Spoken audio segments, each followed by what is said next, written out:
Good morning, everyone. My Stay Clean team. I'm gonna go off topic today. I know I've been primarily doing my addiction videos, and I don't know how many people know this about me. I've always been into like supernatural, paranormal type things, and I've had a lot of experiences with stuff that I can't explain. And I said, you know what? I think I'm gonna share them. I'm gonna share them. My personal, 100%. It happened. I wish I had video evidence of it, photographic evidence of it. And when I tell you, this is not for content. I am not this big content creator. I'm not doing this to try to build a fan base. I'm doing this just for people to just be aware. Okay, there is more than meets the eye, okay, in this world, and that is for sure. It rained crazy, so the chair's a little damp. Alright, sucks. I'm gonna tell you,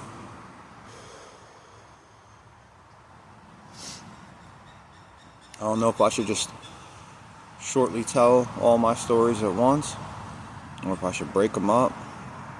I guess we'll see how long it runs.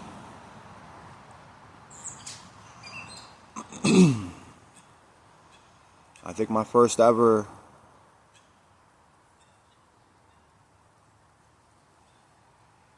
that I can remember was maybe 10, 12 years old, and I was cooking hot dogs. My mom and dad, I think they were at Bradley's.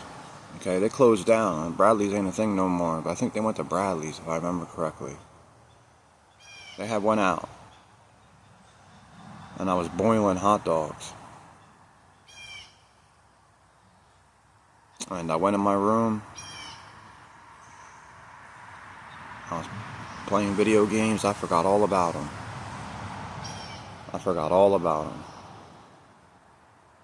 Needless to say, smoke detectors start going off. I come running out. I knew right away, oh, fucking hot dogs. I come running out. There was no water in that pot. It boiled all the water to nothing. There was just hot dog stuck to the bottom of the pot. And there was smoke covering the entire house. And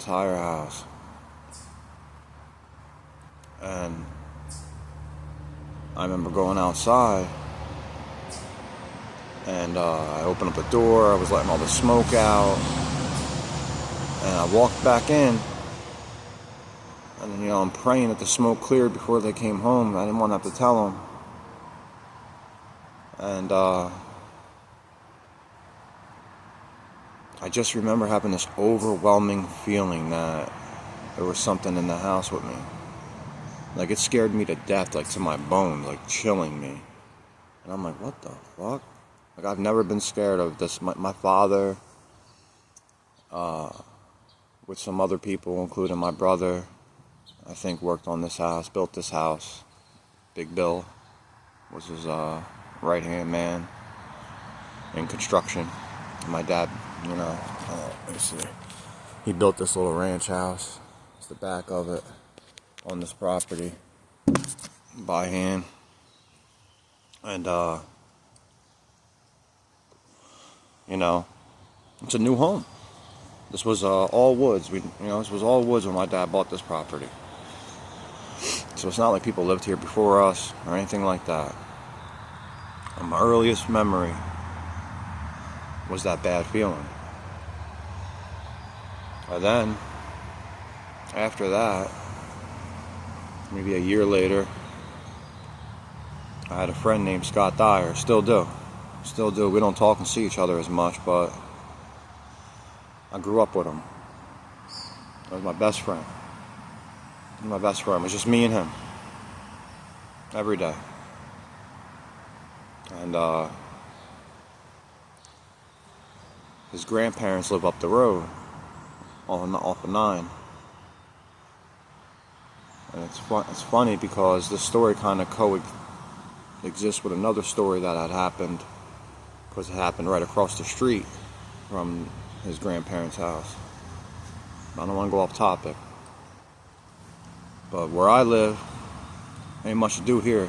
We quad ride, right? Since I was a kid.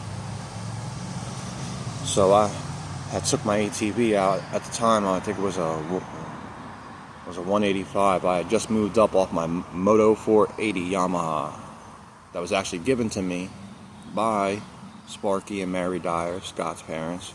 Love you guys. Love you guys. Miss you.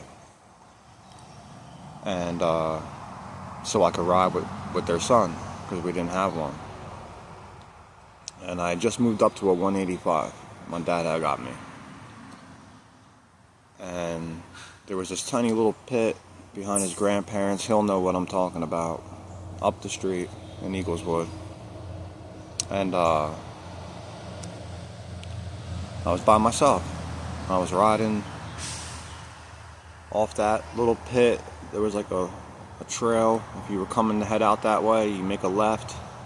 You bang a left on this other little trail, and you would go up it, bang a right, and it would bring you down to this place where they rented, movies. I don't know, a lot of people, unless you're my age or older, remember VCR tapes. You used to have to go rent movies to watch new movies coming out. And the guy that had the movie place used to also sell sports cards. And his name was Tom. And he would sell sports cards in a case, right? If you're hearing the outside mumbo jumbo, neighbors are out back. But we used to go up there and look at all the sports cards, and buy packs, crack packs open, and that was our thing. I was a kid, and he had single ones that you could buy, purchase, and I'll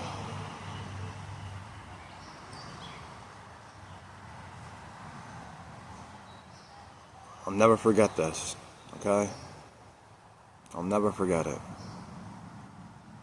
I'm riding down the trail, and I see a little girl in the trail, about as old as Scott's cousins were, Buddy Ann, about as old as she was, maybe 7 to 9 years old. And I don't know what came over me, because it was out of character, but I had stopped for her. Like, I seen her in the trail, I'm coming up the trail, and I stopped right at her. And she says, "Do you know where Buddy Ann is?" I said, "Yeah, I think she's home." She said, "Can you get her for me?" And I'm like, "Yeah." Now, mind you, even back then, my answer never would have been, "Yeah." I'd have been like, Go check for yourself. Wait, what do I look like? What do I look like? I'm gonna go get her for you? I'm your servant? Like, that ain't me. That ain't me, fam. That ain't me. But, for whatever reason, I had said, yeah. I drive away from this little girl. Okay? Seconds. I go up this little hill, maybe 8 foot, and which takes you to that trail that brings you to his grandparents, which where Buddy Ann had stayed. And I turned around and looked over my shoulder back where she was standing, and she was gone. And I remember, as you went up that hill, there was like a tree growing out of the top of that kind of split the two ways you can go up that hill. And I remember, like it was yesterday, that when I had stopped and looked back and saw she wasn't there, I came around the tree, came back down that other side of the hill, and headed straight for that trail. I flew up that trail, looking around for her, flew towards the video place where they sold the sports cards, looking all around for her, shut the quad off, listening, started yelling out for her.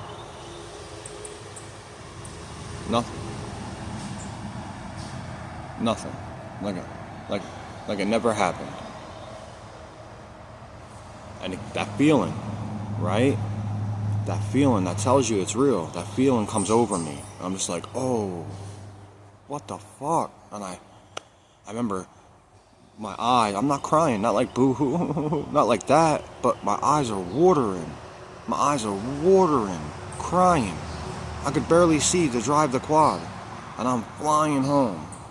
I remember flying through the trails to get home. And I come home, and I immediately tell my dad, the first person I saw, pull him back up with the quad. And he said, come on, Richie. Stop with your nonsense. And I went inside. I took my helmet off, threw my helmet on the handlebars, ran up inside the house, told my mom. And she said, what? What? Stop. Stop it.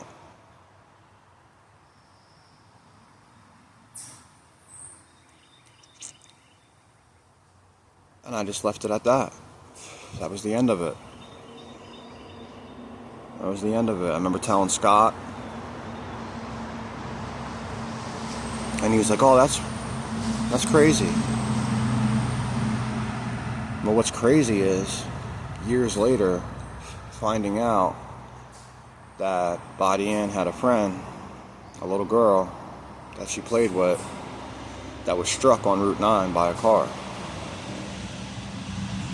And a lot of people believe that the little girl I saw that asked me to get Buddy Ann for her was more than likely her friend that was struck by that car.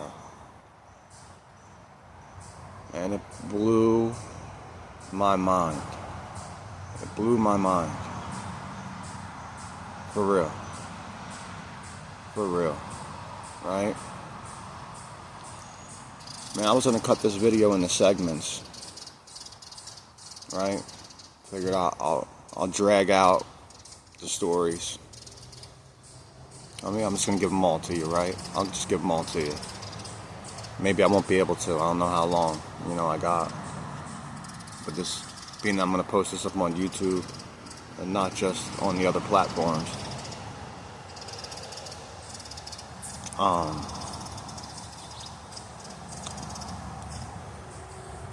Was dating this girl, Christina Meadows, who, nonetheless, lived with her cousin Angie in a 2-story house, and it was like apartment style, right?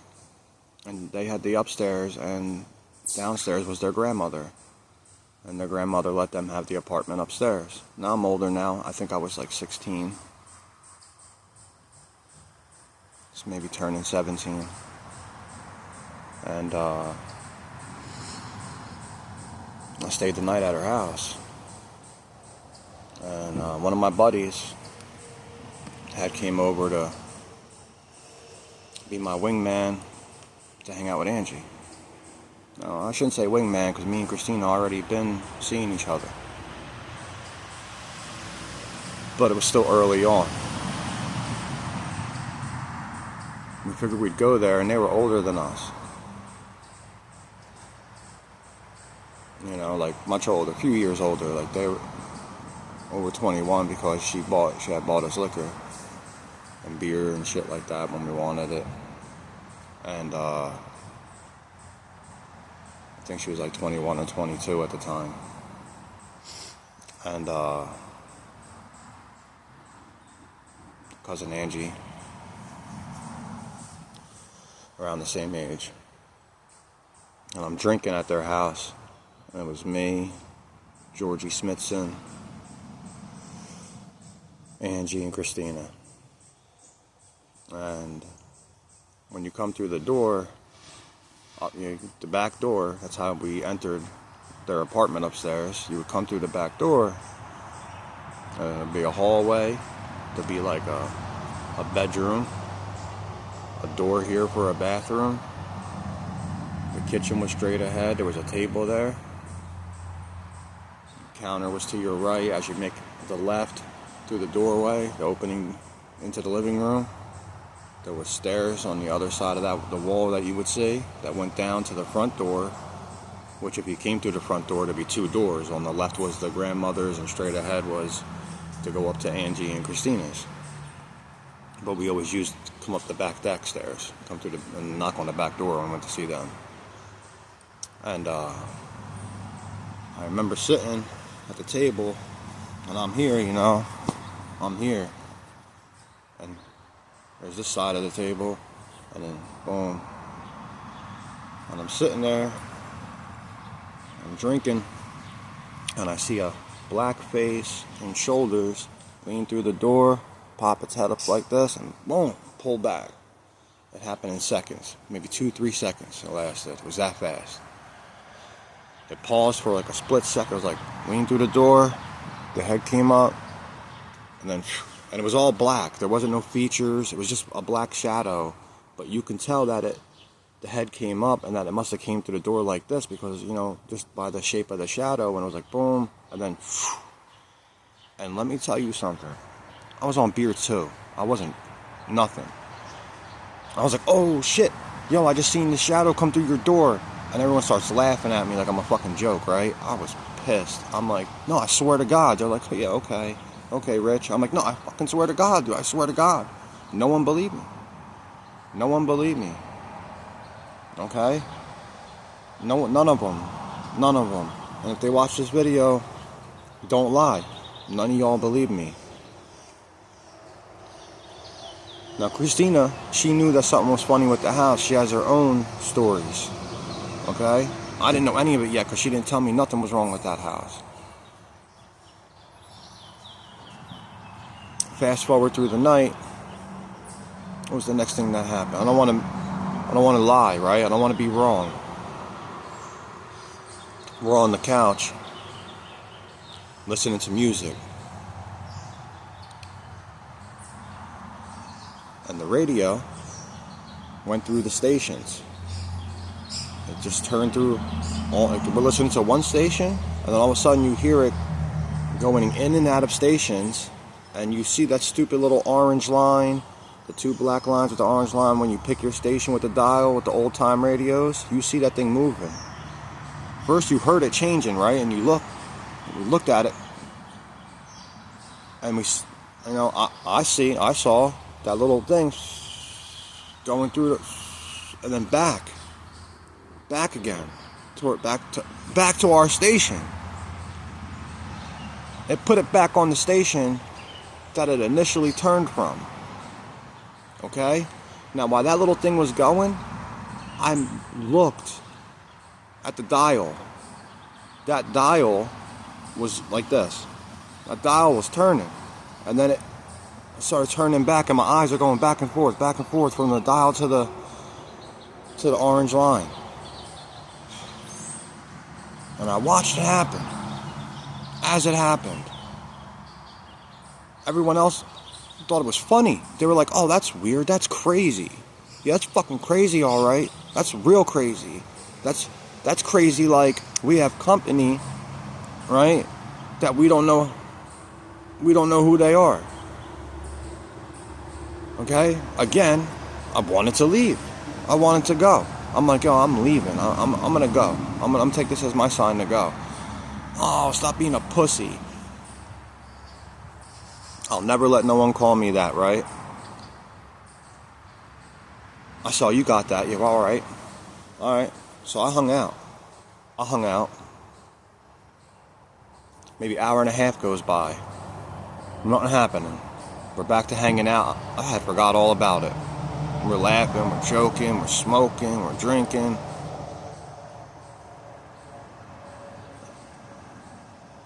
Man, I shit you not.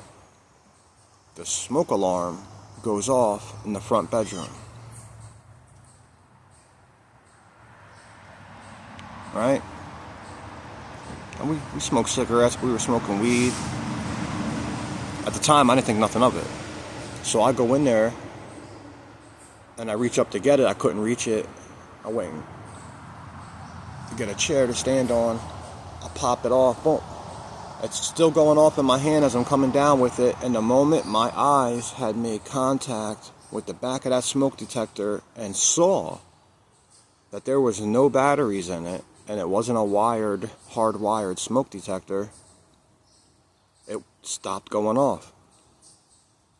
Okay, this thing was going off for like 45 seconds to a minute prior to me getting up there to grab it and then taking it off and taking it down. It's going off in my hand. Okay? It's going off in my hand. Me.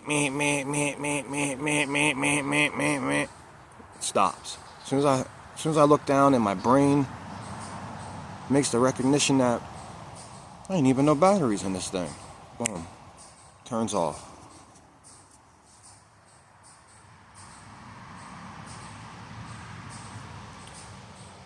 I couldn't believe it. It's time to go. It's time to go. I made it to Route 9 to start my way walking back this way, with Christina crying, bitching and moaning for me not to leave. Now it's late. I'm underage. I've been drinking. I've been smoking. Far under the influence. So anyone who knows by this Route 9, the state troopers are up and down, especially at those hours. If you see headlights, it's probably who it is. This was a small town in them years. It was just starting to populate big and big and big. Now it's pretty big. I go back. Against my better judgment, I go back. I'm sleeping. I go up in the room, we all take it down at this point. Now, I'm in the bedroom that's by the back door with Christina.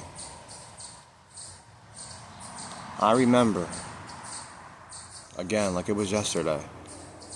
I'm on my side, on the bed, sleeping on my side. I had woke up. I popped my eyes open.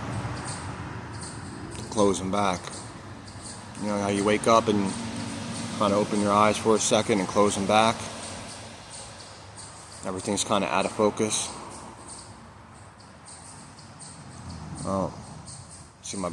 Because I was just waking up, my brain wasn't really registering yet, right? But when I closed them back and I'm laying there, I had realized,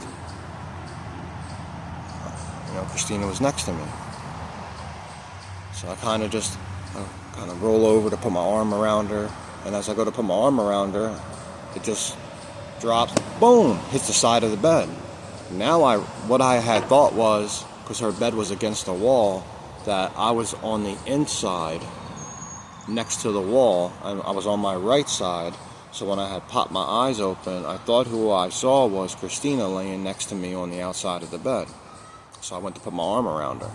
When my arm hit the side of the bed, my brain had realized that I am on the outside of the bed, on the, let's say, right side of the bed, and laying on my side facing the bedroom itself, because her bed was against the wall, and my arm had hit the side of the bed because no one could possibly be there.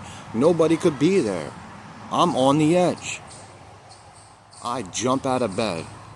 It's maybe 5 o'clock, okay, or going on 5, maybe a little after 5. It's about 5, right? All right, it's about what it is. It's still dark. It's about to be light. It's in between that mode. And I tell her, I wake her up in a panic. I'm fucking flipping out. I'm like, I'm leaving. I tell her what happened. She's like, come on, no, please don't. I'm fucking out of here. And I left. I had my clothes on so fast and out that door that she couldn't even come after me. And I hopped on my bicycle and I pedaled my ass home. Okay? Like it was yesterday. Like it was yesterday. That was something that stuck with me my whole life. You know, this paranormal shit. You could choose to believe it, right? You could choose to not. I'm telling you, 100%. It's real. It exists. It's out there. Okay? I don't know how it works. I don't pretend to. I don't know if the people that get left behind are the sinners. Maybe they don't get to make it to heaven. Maybe hell is being stuck here on earth. That's why they call it hell on earth. Maybe if like if you sin and God don't let you come up to heaven, then maybe you're stuck here. I don't know.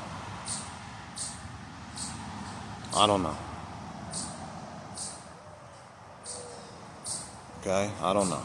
But I will tell you that everything that I have had a personal experience with, I had that personal experience. This is not for YouTube. This is not story time. I don't do that. All my talk is real talk, just like I do my addiction videos and battling it and the Stay Clean team, and we're going to be that Stay Clean team through it all. Through it all. Right? Another day. Let's be positive, people. I'm just kind of going off topic right now. Usually I'd be talking about sobriety, right? What's our triggers, right? Today, figured I'd make it a little different, being that I was going to post on a different platform.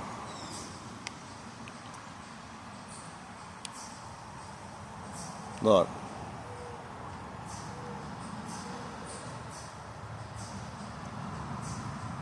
In this house I live in right now, the one that I showed you when I swiveled the phone, I've had so many instances that I will never deny that there's something more than us. Okay? It's a lot bigger than us. For sure. I mean, Tina being here with me, she could tell you some. She's got a few. She picked up a few by being with me over here.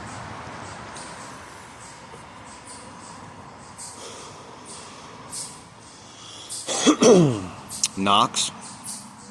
Oh, you'll hear them. Walking down the hallway, walking on the tile hallway, you'll hear it. Cracks, pops. You think that's just the settling of the house.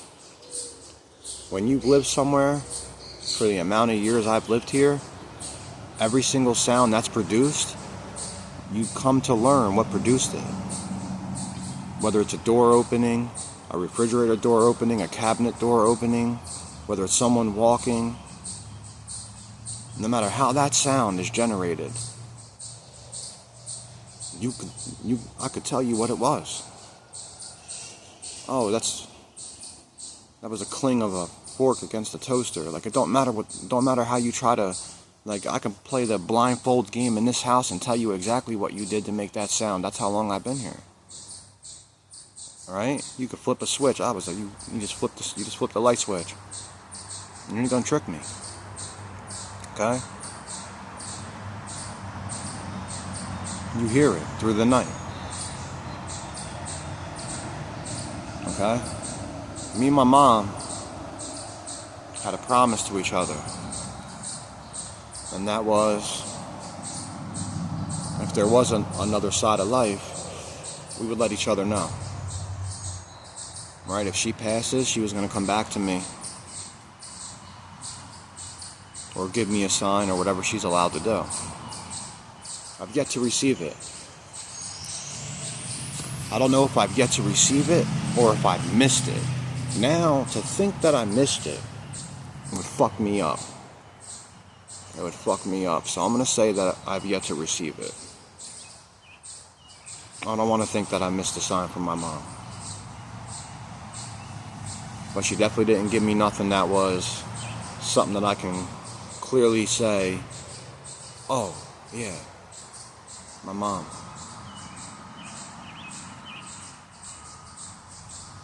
So it's hard. But then I think, I don't know how it works. She might have made it to heaven. My mom wasn't that bad of a woman. She repented on her sins. She knew she was on her way out. It was no secret. She was sick. My mom was ill. She sadly accepted what her fate was going to be. No one knew, though. No one knew. That day she went on us, never saw it coming. She was in such great spirits that day. Had to go to the doctors, left with my dad. They were on their way home. I guess maybe they pushed her during the stress testing and everything. She had a heart attack in my dad's truck. He had to pull over. Still remember the phone call where he called me, crying. Grown man. And for those who know my father, to hear him cry, there's gnats out here, I'm sorry. It's wild, there's been a lot of rain. But to those who know my dad knows that man does not cry. And he was crying. I knew right away something was wrong. I knew right away it was my mom. Right? I knew right away. Now I'm not going to say I knew before that phone rang. But when he called me and he was emotional and he couldn't tell me what it was, I already knew. My mom died.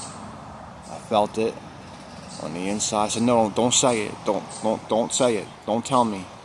Don't say it. I'm sorry. I'm sorry, Richard. I'm sorry, Richie. I'm sorry. I'm so sorry.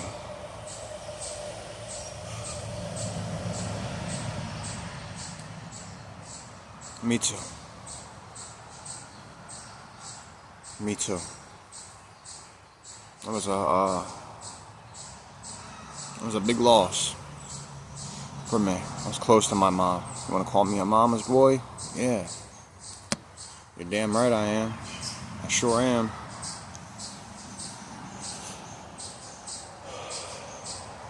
It was hard. But it's hard for me to believe that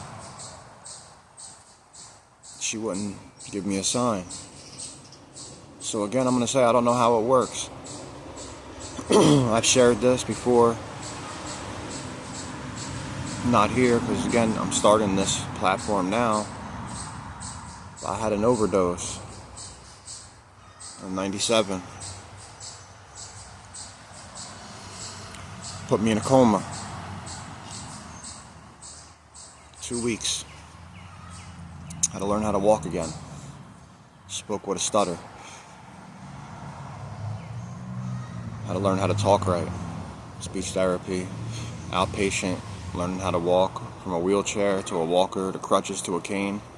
They told my family I'd probably never walk again.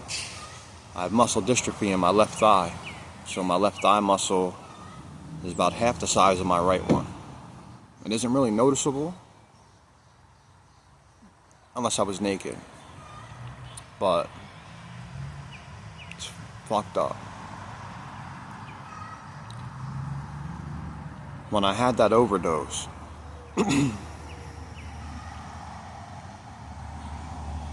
now, I went to church, right? My father's a Catholic.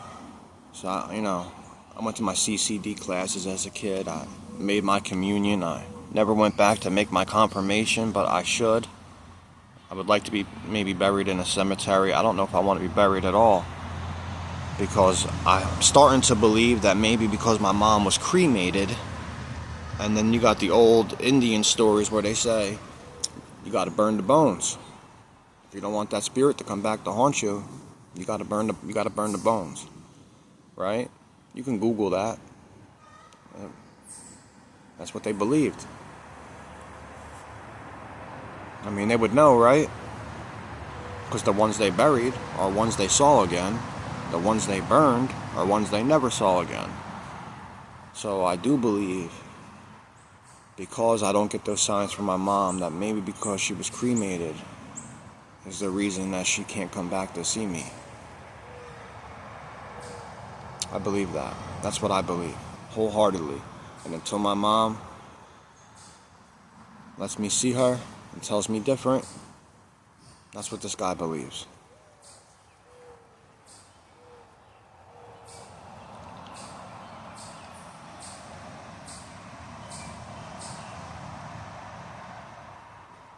I was maybe just had graduated to using my cane. Right? Again, wheelchair to a walker, crutches to a cane, to now no cane, and I move regular. But I was at Dunkin' Donuts.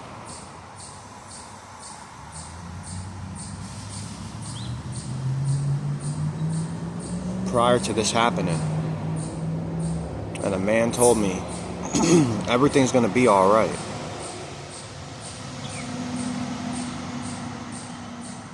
It was a lady. I'm sorry. It was a lady. I was standing in line waiting to place my order, and I happened to turn around and see who was behind me. Someone was coming through the door, and the person behind me in line was like, everything's gonna be all right. I'm like, okay. And she's like, it will. Everything will be okay. I'm like, what the fuck did you say to me? I'm like, lady, keep your fucking comments to yourself. I don't know this lady. I was a real ignorant person then. I told her flat out, don't fucking talk to me. The fuck? I don't fucking know you. I wasn't okay then. She was right. I didn't want to hear no one tell me that I was gonna be. But now back to this overdose.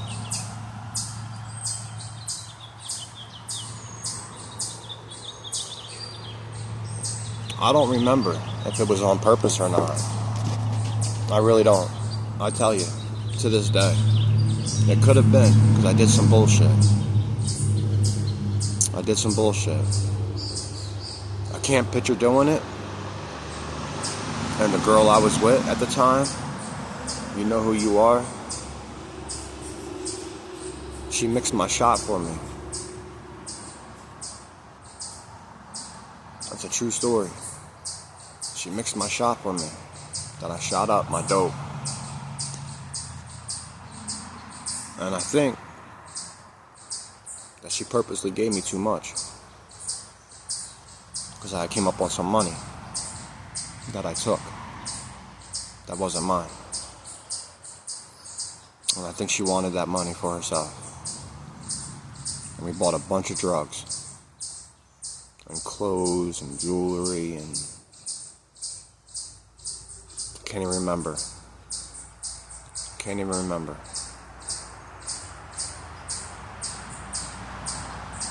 I just remember what was told to me after the fact.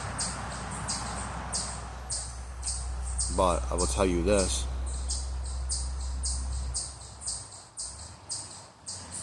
I wake up from my coma. I hear beep, beep, beep, beep. I thought it was an alarm clock. I reach over to shut my alarm clock off. You know, reaching over to shut that shit off, man. I'm tired. Little did I know, I wasn't home. I was in a hospital, and I had been there a couple weeks in a coma. So I hear people talking, calling out codes, yelling different things, medical terms. And I pop my eyes open. I'm like, the fuck? What is going on? They're like, relax. I'm trying to get up. They're like, no, don't get up. And they're holding me down. I'm panicking. I don't know how I got there.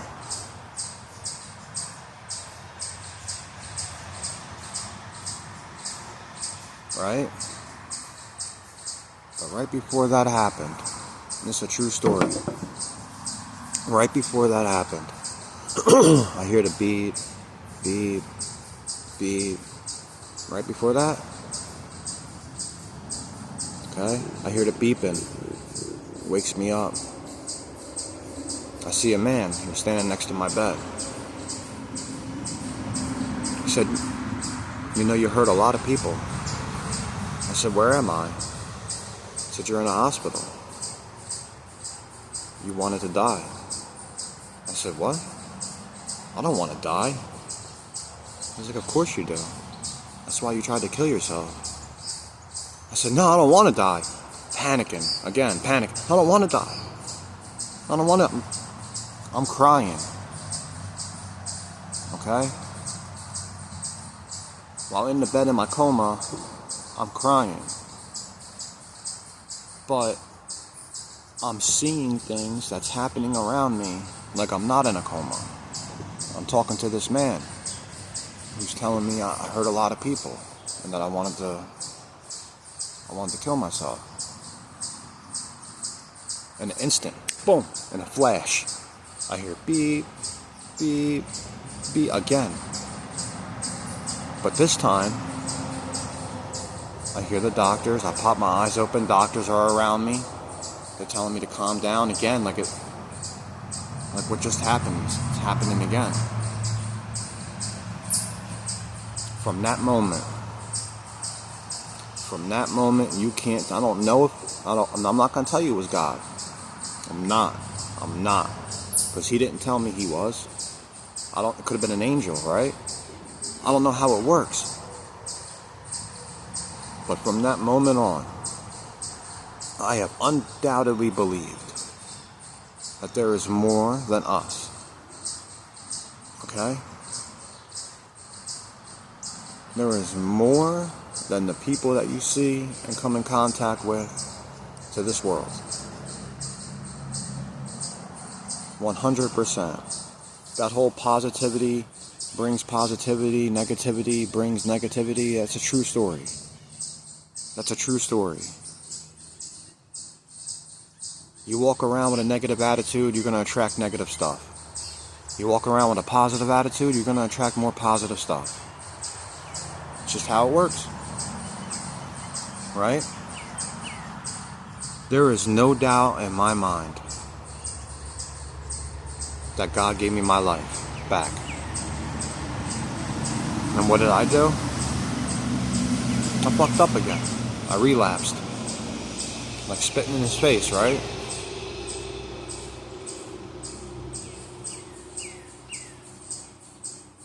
It's crazy. It's crazy. That's why I'm clean today. That's why I'm going to remain clean. I'm never going to go back to heroin. Heroin ain't heroin no more anyway. And those who watch any of my recovery videos, you know, we all know it's fentanyl. You know, the government took over that. Too much money there. That war on drugs, that was just to get to the heroin suppliers, cut them out the picture, because they were getting ready to release fentanyl onto the streets. They didn't want no competition. They had to slim the herd, quick. Right? What a better way to get rid of all these infected, addicted, nasty people than to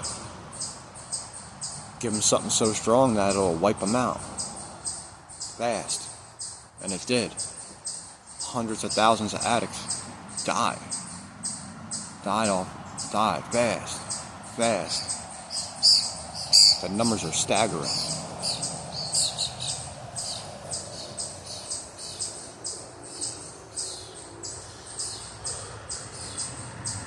Now, I've dibbled and dabbled with Ouija boards.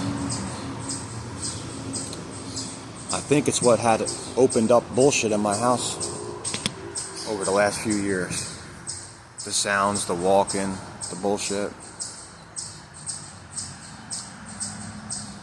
But luckily we had called a team into here and they picked up a couple voices, a shadow,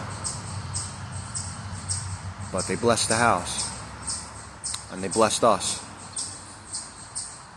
Ever since then, not really much going on. Not like that. not like it was. It was crazy. And there's times that, like, you know, because I've always played with shit like that, that I want to go back and touch the Ouija board, but, you know, they threw it, holy water on it. The couple boards I had, they threw them in a trash bag. We tied it up and got rid of them. I mean, I still have them. They're in that blue barn. I don't know if you can see that. See that blue barn back there? There's a trash bag in that blue barn. By one of the street bikes in the back that ain't running.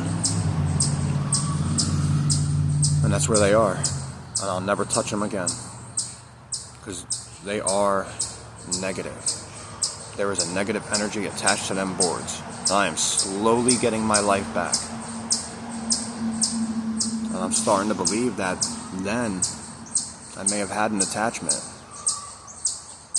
I may have had one. Man, my pants are so good at it. Can you see it in the video? I don't know if you guys can see it because of the lighting, but man, sitting on this seat got me. Oh, I am saturated. Alright?